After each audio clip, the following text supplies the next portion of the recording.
All students. Welcome बेटा। आज हम लोग कर रहे हैं चैप्टर नंबर 3।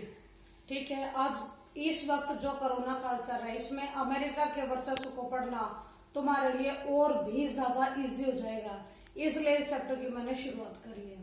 ठीक है, आपके चैप्टर का नाम है समकालीन विश्व में अमेरिकी वर्चस्व, यानी आज का टाइम, आजकल का जो विश्व है उसमें अमेरिका का वर्चस्व, मीन्स इंग्लिश में इसको हम लोग हेगेमनी बोलते हैं, यानी कि अमेरिका का वर्चस्व आज वर्ल्ड पे कितना है। अगर मैं इसको कहूँ कि एक बढ़ोतरी कह दूं, एक दादागिरी कह दूं, या एक कहूँ कि इंटरनेशनल लेवल पर जब किसी एक ही देश का दबदबा होता है तो उसे को हम लोग वर्चस्व का नाम देते हैं। ठीक है बेटा, तो अब हम पढ़ेंगे टोटली अमेरिका के बारे में, उस अमेरिका के बारे में जो आज वर्ल्ड में आपका महापावर के तौर पर काम कर रहे हैं। ठीक है, लेकिन तुम्हें भी ताजुब होगा ये सुनकर कि ये भी कभी किसी का उपनिवेश रहा है। ठीक है, जिसको आप लोग कॉलोनीज बोलते हो। आप लोगों का जो अमेरिका है वो कभी ब्रिटेन का उपनिवेश हुआ करता था। ओके बेटा, अब यहीं से हम लोग चैप्टर की शुरुआत करते हैं। हमारा चैप्टर है 1776 से। 1776 में जो अमेरिका है वो ब्रिटेन से आजाद हो गया और एक डेमोक्रेटिक देश बना था, यानी एक लोकतांत्रिक देश बना था। ओके, यानी लोकतांत्रिक देश बनने वाला ये पहला देश था जो अपने हिसाब से, अपने तरीके से लोकतंत्र बना। अब 1776 से लेकर बेटा 1914 तक, 1914 में जब फर्स्ट वर्ल्ड वॉर हुआ तब तक इस टाइम पीरियड में किसी भी विश्व की किसी भी गतिविधि में उसने हिस्सा कभी नहीं लिया, यानी वो विश्व की हर गतिविधि से अलग रहा। ठीक है, इसके बाद 1939 में जब सेकेंड वर्ल्ड वॉर शुरू हुआ था तो उस वक्त ये सेकेंड वर्ल्ड वॉर में नहीं था, ये फर्स्ट वर्ल्ड वॉर में भी बेटा स्टार्टिंग में नहीं था, ये फर्स्ट वर्ल्ड वॉर में भी एंटर हुआ था 1917 में जब रशिया बाहर हो गया था। ठीक है, 1917 में अमेरिका फर्स्ट वर्ल्ड वॉर में शामिल हुआ था। ठीक इसी तरह जब सेकेंड वर्ल्ड वॉर शुरू हुआ था तो किसी भी एंगल से अमेरिका उसके साथ नहीं था और ना ही होना चाहता था। ठीक है, लेकिन 1941 में एक ऐसी घटना घटित हुई कि अमेरिका को इसमें शामिल होना पड़ गया। ठीक है, घटना क्या थी कि अमेरिका में आप लोगों का पर्ल हार्बर नामक इलाका है। ठीक है, यहाँ पर जापान ने पनडुब्बियां डुबो दी थी, जिसको आप सबमरीन बोलते हो। ठीक है, वे डुबो दी थी ये सोचकर कि ये ब्रिटेन की है। ठीक है, लेकिन वो थी अमेरिका की, जिसके बदला लेने के लिए अमेरिका को युद्ध में शामिल होना पड़ा और 1941 में अमेरिका शामिल हो गया। 1945 में आपका सेकेंड वर्ल्ड वॉर खत्म हो गया। ठीक है, खत्म होने की घटना बहुत ही बड़ी थी। हुआ क्या था बेटा, जापान पर परमाणु बमों का इस्तेमाल कर लिया था अमेरिका ने, यानी 2 परमाणु बम गिरा दिए थे जापान के ऊपर। एक 6 अगस्त को, दूसरा 9 अगस्त को गिराया गया था। 6 अगस्त को जो गिराया गया था वो हिरोशिमा पर गिराया गया था, उसका नाम रखा गया था लिटिल बॉय। ठीक है, जबकि 9 अगस्त को जो डाला गया था वो नागासाकी पर डाला था, जिसका नाम फैटमैन कहा गया। ठीक है, यानी कि इन 2 परमाणु हथियारों के गिरने के बाद, परमाणु बमों के गिरने के बाद जो आपका अमेरिका है वो वर्ल्ड में डंका बजा के आ गया कि मैं ही सबसे ज्यादा पावरफुल हूं। ठीक है, लेकिन अगर आपने आगे वाले 2 चैप्टर पढ़े होंगे तो उसमें आप लोगों ने बेटा शीत युद्ध पढ़ा है। ठीक है, देखिए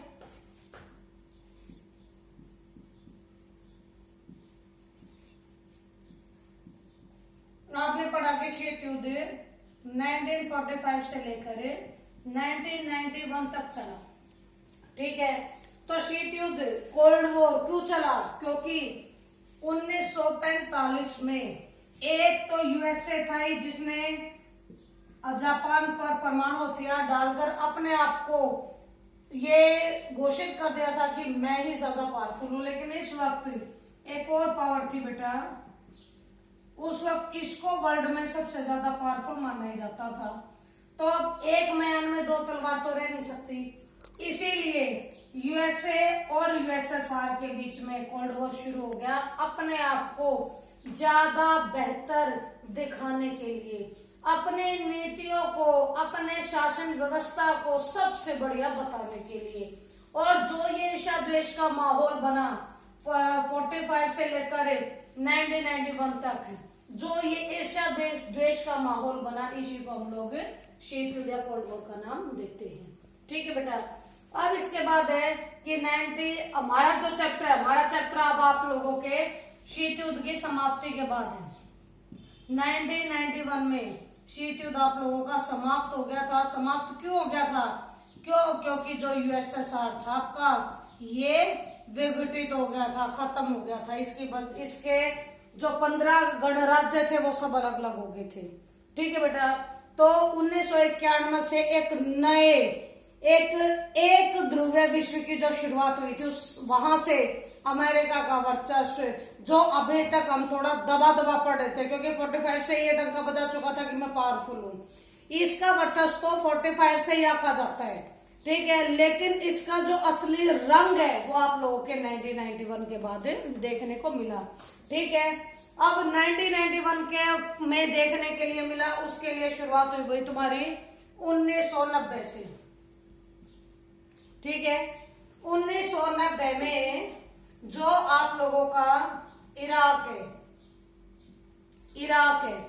इराक ने कुवैत पर आक्रमण करके उस पे कब्जा कर लिया था। ठीक है। इसी के बाद वर्ल्ड लेवल पर हलचल शुरू हुई। इसी इराक को यूएनओ ने भी रिक्वेस्ट की कि भाई कुवैत को छोड़ दे, और देशों ने भी रिक्वेस्ट करी कि कुवैत को छोड़ दे, लेकिन इराक नहीं माना। तब आपके यूएनओ ने एक बहुत ही कठोर फैसला लिया। कठोर फैसला था युद्ध करने का। ठीक है।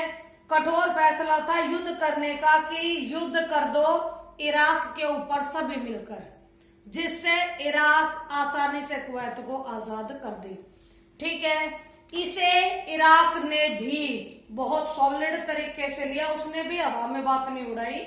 और यूएनओ ने अमेरिका के साथ मिलकर, यानी जब यूएनओ ने ऑर्डर दिए तो अमेरिका के साथ 33 देश और मिले, यानी टोटल 34 देशों ने मिलकर इराक पर आक्रमण कर दिया।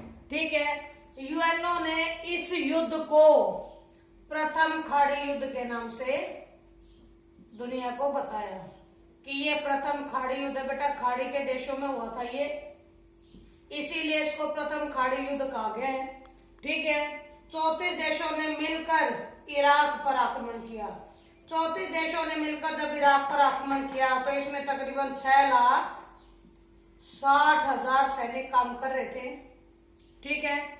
और जो 6,60,000 सैनिक थे, इनका जो हेड था, यानी कि इनका जो नेतृत्व कर रहा था, वो भी एक अमेरिकी ही था, जनरल। ठीक है। नॉर्मन श्वार्ज़कॉर्फ। ओके। अब यानी अगर टोटली देखा जाए, और इसमें जो सेना इस्तेमाल हुई थी वो 75% अकेली अमेरिका की थी। इसीलिए हम कह सकते हैं कि 34 देशों का तो कम योगदान था, अकेले अमेरिका का योगदान सबसे ज्यादा था। ठीक है बेटा। अब इसके बाद जो आपका सद्दाम हुसैन है, उस वक्त इराक का राष्ट्रपति था, उसने भी इस बात को दिल में नहीं लिया। उसने भी कहा ठीक है भाई, होने दो, युद्ध अगर होना ही है तो युद्ध होने दो। ये युद्ध 100 जंगों की एक जंग साबित होगा। उसने कहा तो बहुत बढ़िया और सॉलिड वे में था, लेकिन ऐसा वो दिखा नहीं पाया, क्योंकि 34 देशों की सेना और उसमें भी अमेरिकी सेना का ज्यादा होना, इसके सामने इराक लंबे समय तक नहीं जच पाया। ठीक है। और जब वो ठहर ही नहीं पाया तो इराक बेहद जल्दी हार गया। ओके। ये युद्ध जो आप लोगों के यूएनओ ने ऑर्डर दिया, यूएनओ की अनुमति उसकी परमिशन से हुआ, ये विश्व में एक नई तरह की विश्व व्यवस्था थी, यानी एक नए विश्व की शुरुआत थी। क्योंकि यूएनओ बना तो 1945 में था, लेकिन कभी इसने ऐसा कोई कठोर निर्णय दिया ही नहीं कि युद्ध की स्थितियां बने। हमेशा इसने दो पक्षों में भी अगर कोई प्रॉब्लम है तो उसको बातचीत से सुलझाने की कोशिश की, लेकिन पहली बार इसने ऐसा कहा कि सारे देश मिलकर इराक के खिलाफ हो जाओ। ठीक है। इसीलिए अमेरिका के राष्ट्रपति जॉर्ज बुश ने इसे नई विश्व व्यवस्था की शुरुआत कहा था। ठीक है, यानी 1990 के बाद एक नई तरह की विश्व व्यवस्था की शुरुआत हो चुकी थी। ठीक है बेटा, जो तुम्हारा ये युद्ध हुआ प्रथम खाड़ी युद्ध, जो कि यूएनओ ने कहा, ठीक है, सद्दाम हुसैन ने इसे 100 जंगों की एक जंग कहा, लेकिन पर्यवेक्षकों ने, पर्यवेक्षक होता देखने वालों ने, जो देखकर जज करते हैं कि क्या सही है और क्या गलत है। एक दर्शक होता है, दर्शक सिंपल देखता है, आनंद उठाता है और चला जाता है। लेकिन पर्यवेक्षक वो होता है बेटा जो देखता है क्या सही है क्या गलत है, उसको बहुत अच्छे से समझ के विचार विमर्श करके किसी निष्कर्ष पर आता है। ठीक है, तो जो पर्यवेक्षक थे उन्होंने इसे कंप्यूटर युद्ध का नाम दिया। कंप्यूटर युद्ध क्यों? क्योंकि इसमें स्मार्ट बमों का इस्तेमाल हुआ था। स्मार्ट बम वे होते हैं बेटा जिसके लिए सैनिक की आवश्यकता नहीं है, कंप्यूटर ही ऑपरेट करता है और कहीं पर भी किसी भी भयानक से भयानक बम को वो आसानी से इस्तेमाल कर सकता है, सिर्फ और कंप्यूटर के माध्यम से। ठीक है, तो इन स्मार्ट बम्बों का इस्तेमाल इसमें हुआ था, इसलिए इसको कंप्यूटर युद्ध भी बोला गया। ओके, लेकिन इतने सारी बातें तो होगी बेटा, इसमें नुकसान भी बहुत हुआ होगा, बिल्कुल हुआ होगा, लेकिन अमेरिका को जितना नुकसान हुआ था उससे ज्यादा कहीं उसने कमा लिया। अब ये पूछोगे मैम ऐसा कैसे?